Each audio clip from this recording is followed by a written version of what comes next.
त्या गोळ्या अशा होत्या पहिल्या, दगडाच्या गोळ्या. आणि पैलवान असे होते ते गोळी उचलायचे अशी दंडावर ठेवायची, दंडावर. आणि मग इकडून फेकली इकडं पकडायची, या दंडावर झेलायचे, एकूण इकडे. मग मैदानामध्ये फिरायचे, आपल्या अख्ख्या मैदानात फिरायचे. आणि खाली जर गोळी टाकली बक्कन जाग्यावरच बसायची ती गोळी, कारण त्याचं वजन म्हणजे 75 किलो, 90 किलो, 100 किलो, 110 किलो असं वजन. आणि ते दंडावर खेळायचे. पाहणाऱ्याला वाटायचं हो काय कापसाचा गोळा आहे काय की, असं वाटायचं त्याला. इतकी ताकद होती त्या लोकांमध्ये. काय माणसं होती, ती माणसं राहिली नाही आता, अवघड काम झालेलं आहे. म्हणून तुम्हाला सांगतो, पूर्वी 1 क्विंटलचं पोतं, माणसाची ताकद कमी झाली, 50 किलो केले, नाही का? 50 किलोची गोणी. मग हळूहळू 50 किलोची गोणी आता उचललं कोणाला. युरियाच्या गोण्या 50-60 किलो देतात, उचलत नाही. मग काय केलं, मग त्या गोणीमध्ये अजून कमतरता केली. आता ती गोणी झाली 30 किलोची.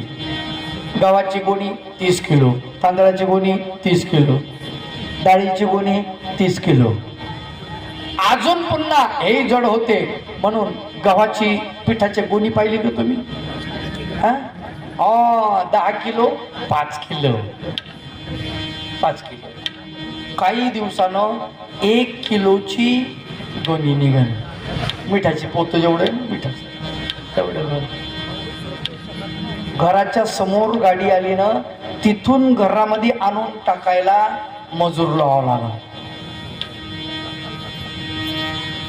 मिठाच्या एवढी 1 किलोची गोणी. आणि ते टाकणारा माणूस सुद्धा करत करत करत मधामध्ये ते म्हणा पायऱ्या मागून हात लावा म्हणून.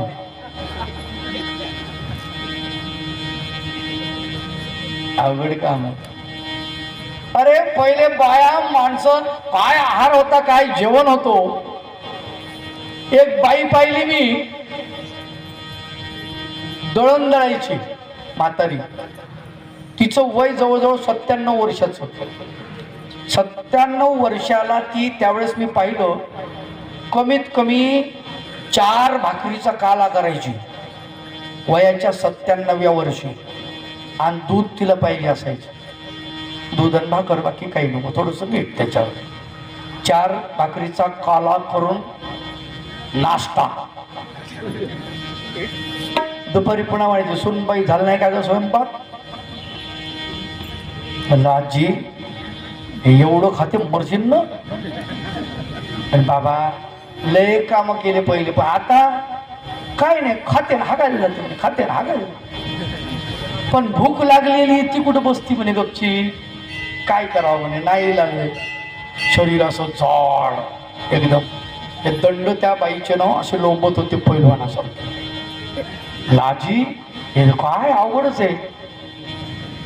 तरुणपणे कशा दिसत होत्या, धिप्पाडच्या धिप्पाड दिसायची म्हणे. म्हणलं आजोबा कुस्ती खेळत होते काय? हा, आजोबाला पाडला काय खाली होत तुम्ही? त्याची काय बिशाद आहे म्हणे माया पुढं.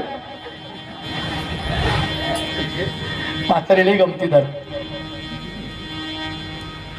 आता ते राहिले नाही. तिला मला आजी तरुणपणी तुमचा आहार कसा होता बरं? तर ती म्हणली मला, सहज बसले टेकून खांबाला, सहज बसले टेकून 2 खाल्ल्या माकून, सहज बसले खांबाशी 2 खाल्ल्या थेंबाशी, 1-1.5 दुमती पाचकोरा अर्धी, चौचा केला काला, पाणी प्यायला आधार झाला म्हणे तेवढं. एवढं खाल्ल्यावर पाणी प्यायला आधारच, अवघडच आहे. हार जबरदस्त होता. कामही कसेच करायचे मरणाचे, सोपं काम नव्हतं. अरे एक बाई 50 किलो दळायची. कशावर? चक्कीवर नाही, जात्यावर. 50 किलोचं दळण एका दिवसात. सोपं काम नव्हतं. भाकरी थापायची ना, एका माणसाला 10 भाकरी. आणि घरामध्ये 15 लोक, भाकरी किती विचार करा. 150 भाकरी थापावं लागायच्या. मनगट काय म्हणत असन, आपण तर आता नुसतं उंडा मारायचा, बाई मनगटात दुखायले. मग हुंडा मळायची मशीन आण, पण पोळ्याचं लाटावं लागण मग त्याची बी मशीन आण, पण भाजावं तर लागण नसतं मग त्याची बी मशीन आण, मग खावं लागेल ना मग त्याची मशीन आण. ते तोंडात तू फक्त आ करायचं त्याला टाकत जाईल आ सुरू.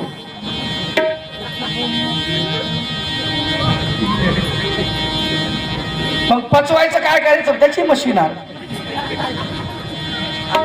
लोक मशीनीच्या मागे लागले. अवघड सगळे काम असे नाही होतो. एक माणूस मला म्हणला सगळं ऑनलाईन होतंय. माझा मित्रच आहे बिचारा. आम्हाला जायचं होतं गोवर्धनला महाचिंतनी, आणि मग त्याला मला अरे तिकीट काढावं लागते तिथं जाऊन प्रत्यक्षात हैदराबादला. आमचं कनेक्शन साऊथ पश्चिम साऊथ रेल्वे दक्षिण रेल्वे आमची, त्याच्यामुळे आमचं हेडक्वार्टर हैदराबाद. मग तिथं जाऊन तिकीट काढून यावं लागेल. त्याला म्हणलं आपल्याला जवळजवळ 2400 लोक घेऊन जायचे, त्यांचं तिकीट काढायला तिथं स्पेशल ट्रेन न्यायची आहे FTR, जावं लागेल तिथं. ते म्हणे नाही म्हणे सगळं ऑनलाईन होतंय आणि जमाना किती बदलला, असं झालं तसं झालं. ते लई तंडायला लागलं माझ्या. म्हणलं नाही जमत रे बाबा ऑनलाईन. शेवटी त्याला सोडून दिलं. आम्ही जाऊन तिकीट काढून आणलं. ते म्हणलं सगळंच होतंय ऑनलाईन. मला एवढा राग आला. म्हणलं सगळं म्हणजे आजकाल लग्न ऑनलाईन होते. मी म्हणलं हो लग्न ऑनलाईन होते, पोरं होत नाही. काय बोलावं, टाळकं खराब झालं बोलून काय माणूस. विचार करण्याजोगती गोष्ट आहे. सगळ्याच गोष्टी ऑनलाईन असतात का?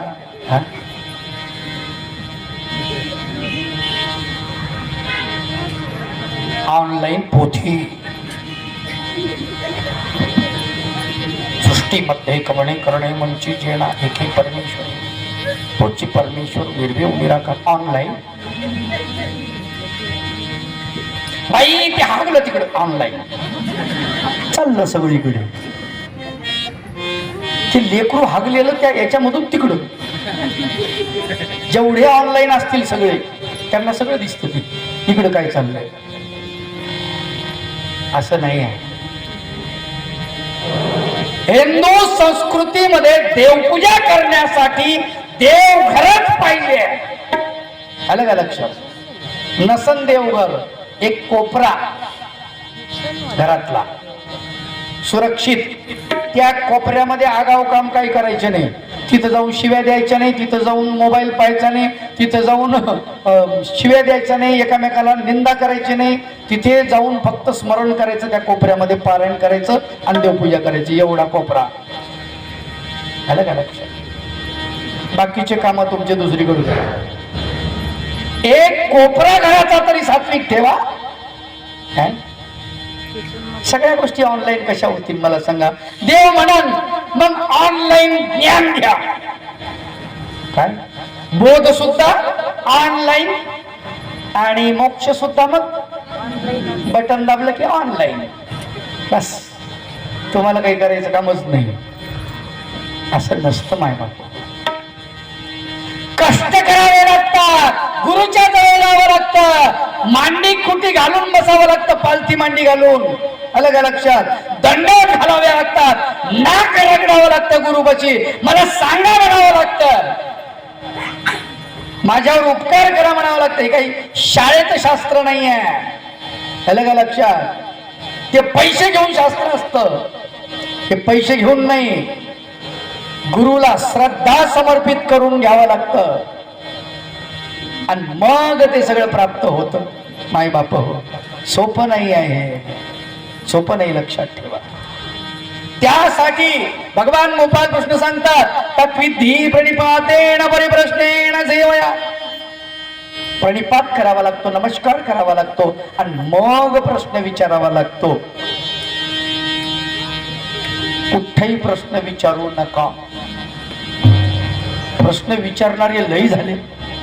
बरं कोण काय विचारून सांगता येत नाही. एक जण मला बस स्टँडवर भेटला, म्हणला बाबा लवकुशाच्या बापाचं नाव काय? मी त्याच्याकडे बघितलं, याला काय बोलावं, जाऊ द्या. म्हणलं रामचंद्र. म्हणजे त्याच्या बापाचं नाव काय? याला काय करायचं? रामचंद्र भरपूर झालं, एक वचनी एक पत्नी, सुंदर माणूस होता.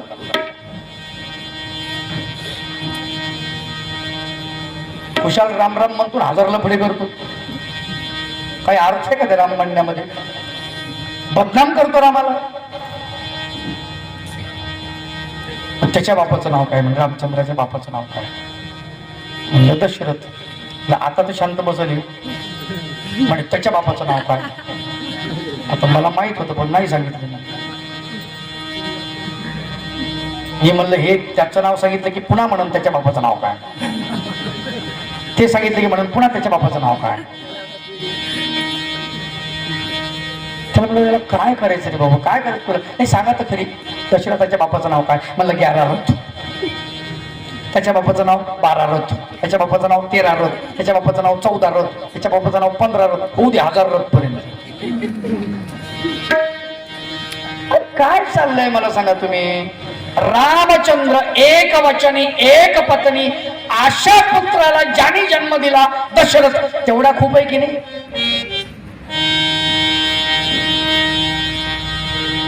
काही लोकांचं डोकं न एन्सायक्लोपीडिया आहे. हे माहित पाहिजे, ते माहित पाहिजे, याचा बाप कोण, त्याची आई कोण, त्याचा अमकं कोण, त्याचा ढमकं कोण. हे बरोबर ऐक, बाबाला काही येत नाही. ते बरोबर नाही सांगितलं की बाबाला काही समजत नाही. अवघड गोष्ट आहे. मी म्हणतो करायचं काय?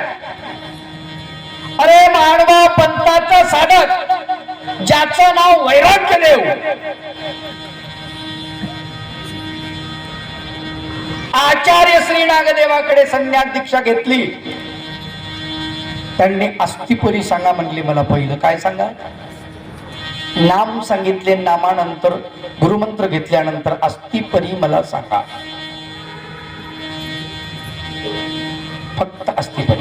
विकार विकल्प शून्य स्वभाव मात्रे निरालंबी देवता स्मरणी जो जन्मक्षेपी तयासी परमेश्वर पुनरूपी आपुला संबंध देती. मिटलं काम. पोथी गुंडाळली, 5 दंडवत घातले. अरे महावाक्य सांगतो, नको नको नको. काऊन? मला काय करायचं? एवढं होऊ द्या माझ्याच्यानं. जेवढं शिकवलंय तेवढं आचरण करण्याचा प्रयत्न करतो, बाकी नंतर बघू. आपण ते दिलं सोडून आणि नुसतं जमा करायचं. बरं कशासाठी जमा करायचं? जमा करायचं, शिकायचं. आता नवीन ट्रेंड निघालेला आहे काही लोकांचा. खूप अभ्यास करतात, खूप अभ्यास करतात. एखादा बाबा आला, कोणा शिष्य? आमक्या आमक्या बाबाचे. कस काय आले इकडे तुम्ही? आलो बा तीर्थ करत, आठवण विजन करत. किती अभ्यास झाला? काहीच करावं आता. सुरतला गेलो. सुरतचा एक माणूस आहे बरं का, नाव सांगणार नाही त्याचं. मंदिर आहे, सुंदर मंदिर आहे. तिथे गेलो देव करायला. कोणाचे शिष्य? म्हटलं कळमकर बाबाचे शिष्य. कुठे असता? भाषा खूप मस्त सुंदर. म्हटलं बदनापूरला असतो. बदनापूरला राहत होतो. काय करता? मनात आला हजामती करतो म्हणाव. पण म्हणलं याला वाईट वाटलं. म्हटलं काहीच करत नाही. साधक असून काहीच करत नाही. अभ्यास काही चालला नाही तुमचा? म्हटलं अभ्यास झाला. अभ्यास झाला इतक्या लवकर? म्हटलं हो.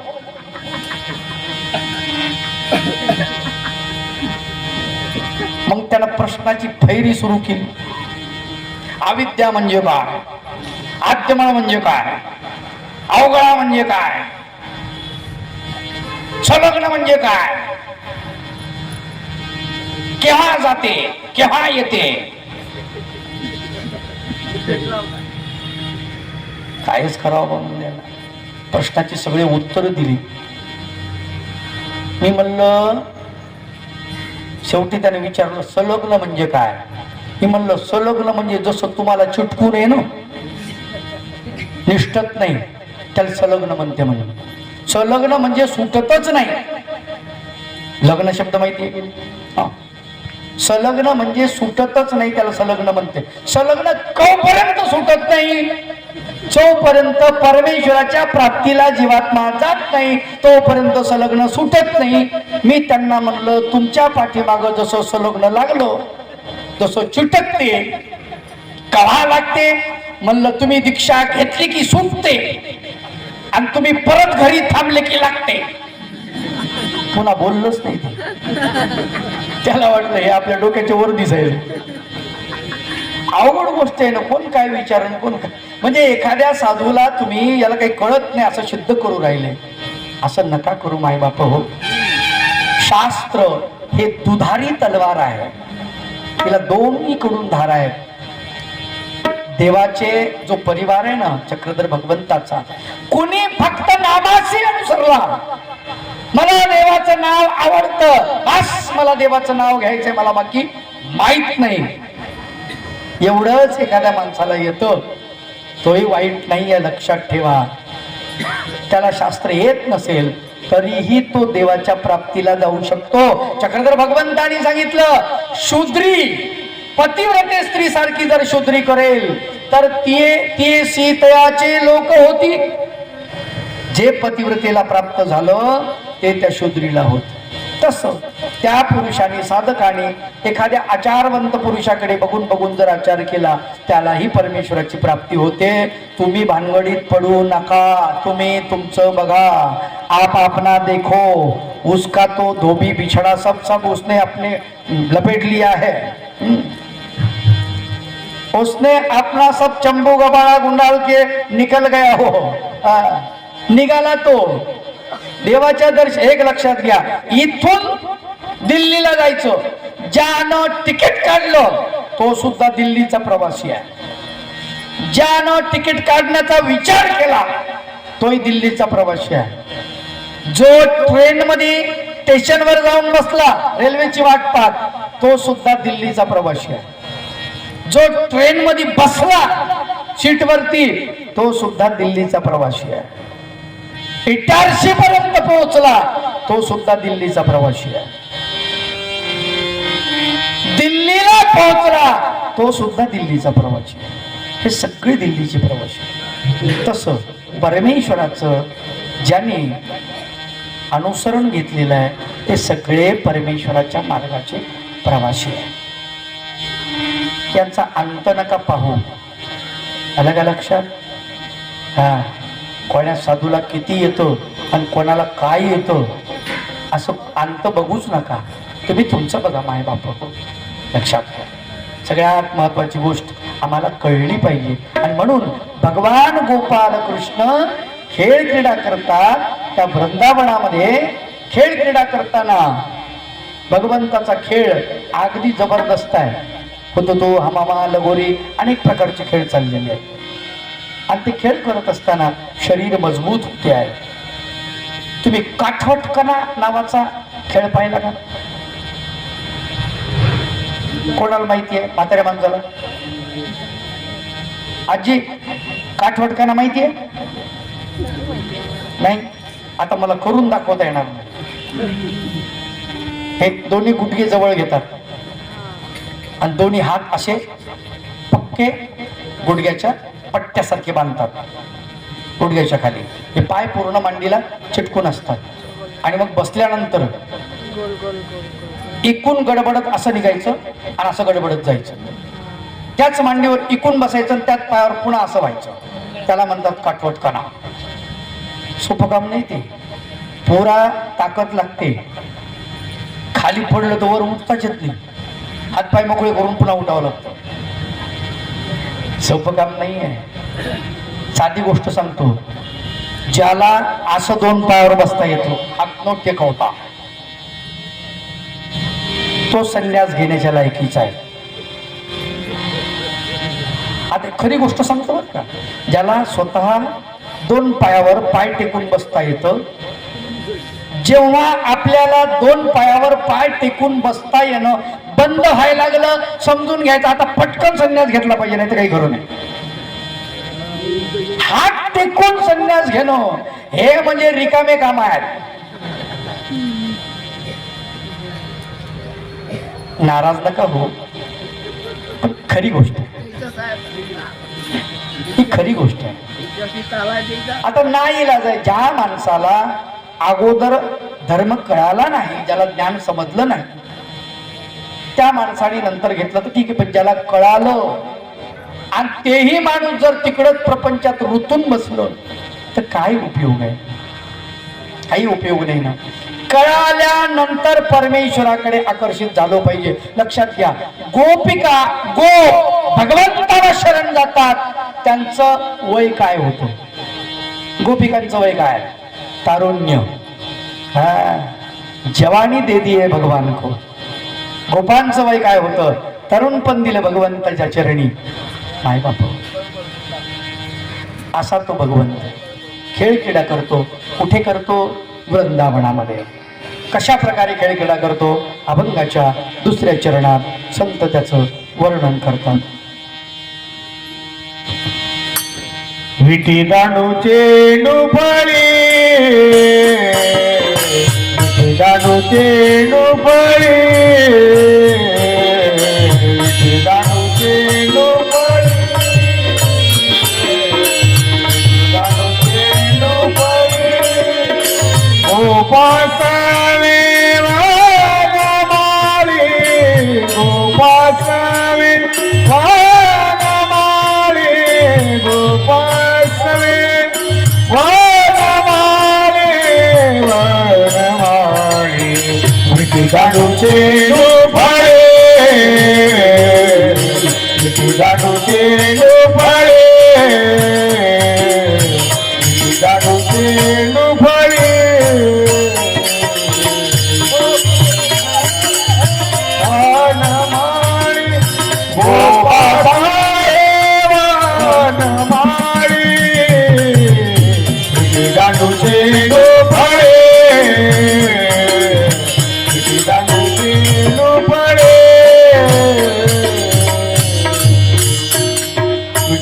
चेंडू फळे, गोपा संगे वनमाळे. गोपाळांसोबत भगवंत खेळक्रीडा करतात आणि खेळक्रीडा करताना सगळ्या प्रकारचे खेळ. शरीर बलदंड व्हायला लागलं, झोप चांगली यायला लागली, जेवण चांगलं जायला लागलं. आणि मी तर सांगतो, भगवान गोपाल कृष्णाने गोकुळामध्ये पहिल्यांदा गोप आणि गोपिकांना प्रेम गीता शिकवलेली आहे. रणांगणावरती अर्जुनाला श्रीमद भगवद्गीता भगवंत सांगतात. त्या अगोदर गोकुळामध्ये भगवान गोपाल कृष्ण प्रेम गीता शिकवतात आणि सर्वांना प्रेम शिकवतात. त्या गोकुळामध्ये आनंदी आनंद सगळ्या गोकुळामध्ये. त्या गोकुळात यमुनेच्या काठी आपण जाऊया आणि काय करूया ते अभंगाच्या तिसऱ्या चरणात. यमुनेच्या काठी जाऊ, यमुनेच्या काठी जाऊ, यमुनेच्या काठी जाऊ,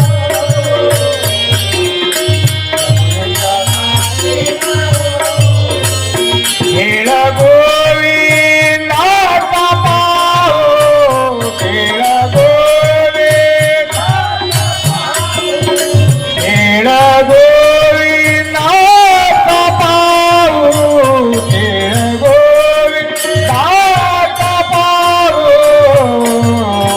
विटी दाणूचे नुफळे,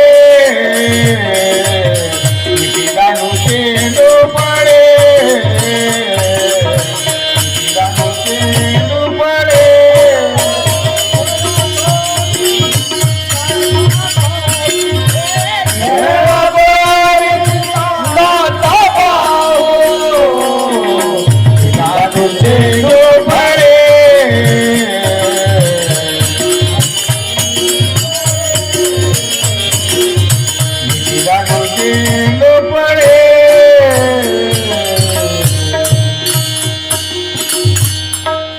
यमुनेच्या काठावर जाऊन भगवंत कशी खेळक्रीडा करतात ते पाहू. आणि तिथे गेल्यानंतर आपण भगवंत काला करतात, तो काला आनंदाने खाऊ असं संत अभंगाच्या चौथ्या चरणामध्ये वर्णन करतात. काला खाऊ आनंदाने, काला खाऊ आनंदाने, काला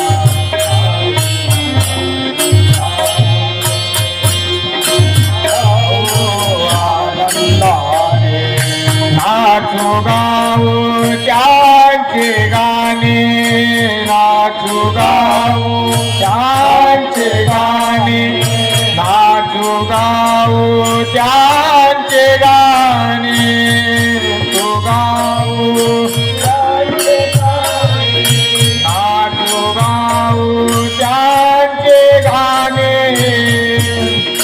नाचू गाऊ त्यांचे गाणे विठी दांडू चेंडू फळे विठी दांडू चेंडू फळे विठी दांडू चेंडू फळे दांडू चेंडू फळे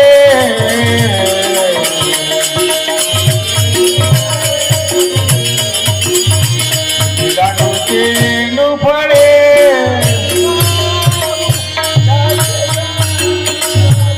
तू गाऊ त्याचे गाणे दांडू चेंडू फळे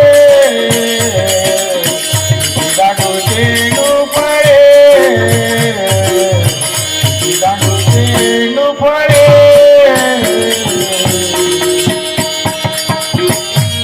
फळे दांडू चेंडू फळे काला खाऊ आनंदाने नाचू गाऊ त्याचे गाणे परब्रह्म परमेश्वर भगवान गोपाल कृष्ण त्या ठिकाणी काला करतात. तो काला आपण खाऊ आनंदाने आणि नाचू गाऊ त्याचं भजन गाऊ त्याचं नामचिंतन गाऊ. त्या यमुनेच्या तीरावरती परब्रह्म परमेश्वर भगवान गोपाल कृष्ण खेळखेळा करतात आणि त्या ठिकाणी वाळवंटी भगवंत काला करतात. त्या वाळवंटामध्ये गोपांनी आणलेल्या शिदोऱ्या 10,000 शिदोऱ्या तिथे एकत्रित केलेल्या आहेत आणि त्या एकत्रित केलेल्या शिदोऱ्या भगवंतांना आपल्या हातानं सर्वांना वाटून दिलेल्या आहेत आणि ते खाऊन तृप्त झालेले आहेत. वारकरी संप्रदायात संत वर्णन करतात, प्रसादाचे निमिषे देव झाले जळी मासे. देव लोक पाण्यामध्ये येऊन माशाचं रूप धारण केलं त्यांनी, त्या देवलोकांनी. का तर भगवान गोपाल कृष्ण आपलं हात सोळे करतील तर भगवंताच्या हाताचं जे खरकट पाणी आहे ते कण आहे, हा गोपांच्या हाताचं खरकट पाणी आहे ते कण आहेत, ते आपल्याला प्राशन करायला मिळतील, खायला मिळतील म्हणून त्यांनी माशाचं रूप धारण केलं. पण भगवंतानं सांगितलं की जे अपात्र आहेत त्यांना काला देता कामा नये. जे पात्र आहेत त्यांनाच काल्याचा प्रसाद द्या, जे अपात्र आहेत त्यांना काही देऊ नका, कारण ते देऊन त्यांना फायदा नाही आहे. लक्षात घ्या, काला आपण खाऊ आनंदाने काला खाऊ. काला शब्दाचा अर्थ जीवात्मा आणि परमात्मा याचं मिलन, याला काला म्हटलेलं आहे. खऱ्या अर्थाने जीवात्मा परमेश्वराच्या प्राप्तीला गेला म्हणजे तो काला झाला असं सांगितलं जातं. ज्या दिवशी जीवात्मा परमेश्वर प्राप्तीला जातो त्या दिवशी स्वर्गापासून अंतराळापासून सर्व देवी देवता आनंद उत्सव साजरा करतात. म्हणे देवी देवता एक जीवात्मा परमेश्वराच्या प्राप्तीला गेला म्हणून त्याच्याबद्दल यांना आनंद साजरा करतात ही मंडळी. का? ठीक आहे बुवा, एक जीवात्मा गेला प्राप्तीला म्हणून, कारण यांच्या तावडीतून तो सुटून गेलेला असतो. असा तो जीवात्मा परमेश्वराच्या प्राप्तीला जाणे म्हणजेच आपल्या जीवनाचा काला. त्याला काल्याचा आध्यात्मिक अर्थ असं म्हणतात. दही आणि लाही हे प्रतीक आहे त्याचं. दही म्हणजे परमात्मा स्वरूपाचं प्रतीक आहे आणि लाही म्हणजे जीवात्म स्वरूपाचं प्रतीक आहे. ज्याप्रमाणे लाहीमध्ये दह्याचं ओलेपण घुसतं तरी लाहीचं अस्तित्व कायम असतं, तसं परमात्म स्वरूप जीवात्म स्वरूपामध्ये घुसतं, आनंद देतं जीवात्म्याला, तरी सुद्धा जीवात्म्याचं स्वरूप 100 ब्रह्मांडे